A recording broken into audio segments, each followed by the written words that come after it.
2. Aí vem 3 entradas de uma vez. 5 green, 2 pane. Arrasta pra cima e vem pro fute.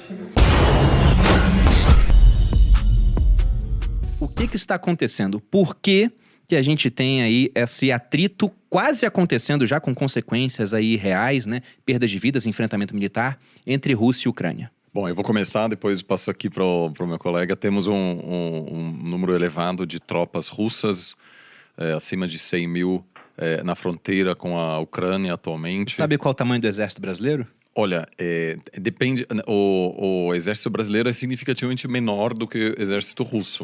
Eu ia falar só que a gente tem 200 mil pessoas mais ou menos no exército brasileiro. Então metade do exército brasileiro está na fronteira com a Ucrânia. Mas mesmo no caso russo, houve um deslocamento importante de tropas até da Sibéria para a fronteira com a Ucrânia. Além disso, há tropas na Bielorrússia, no norte da Ucrânia, no que muitos interpretam como uma ameaça para uma segunda invasão depois de 2014. Já houve uma invasão e anexação, na verdade, da Crimeia, que é uma província da Ucrânia. Está havendo uma forte resposta por parte da OTAN, que busca dissuadir a uma atuação militar russa. Isso está gerando uma tensão geopolítica ampla.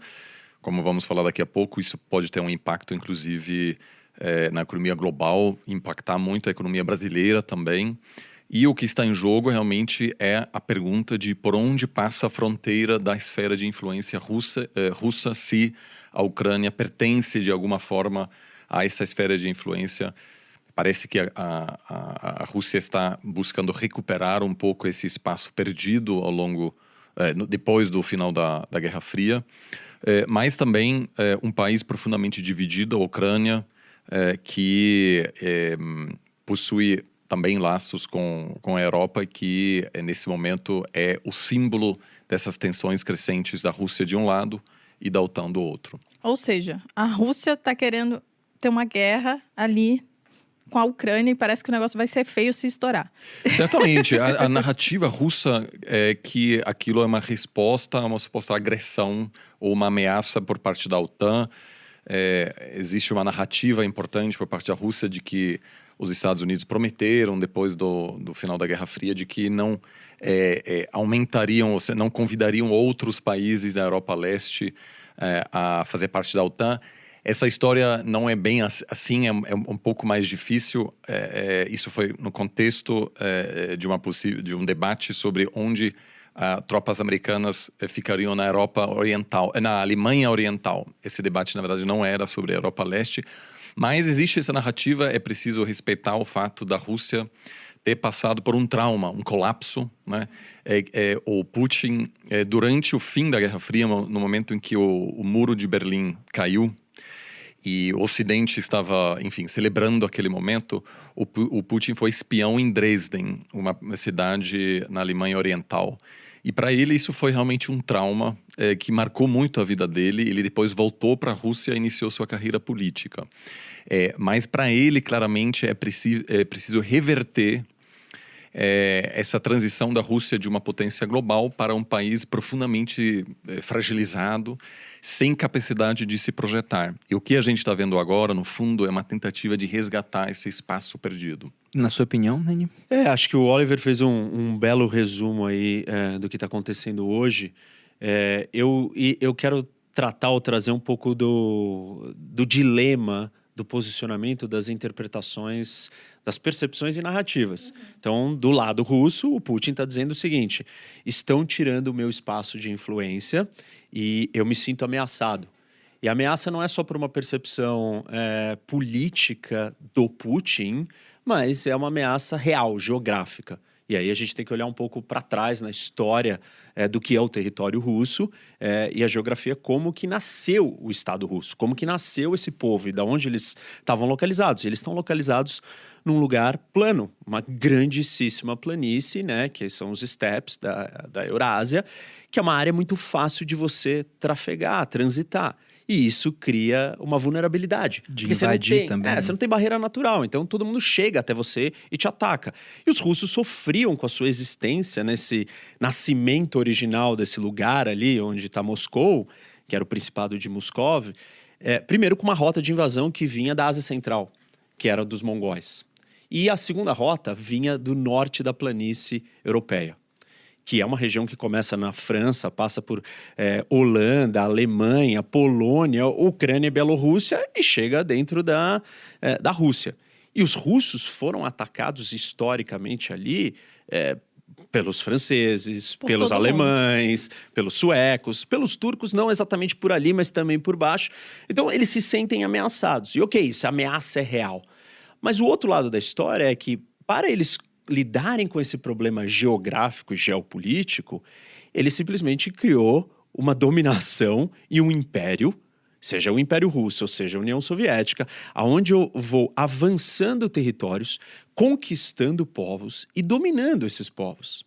E nesse processo de dominação, ele tenta alterar as identidades nacionais. Ele tenta acabar com a independência, com a liberdade, com a autonomia de todas essas pessoas. Tanto que o problema da Rússia, geopolítico, eu no lugar onde eu tô, eu sou vulnerável.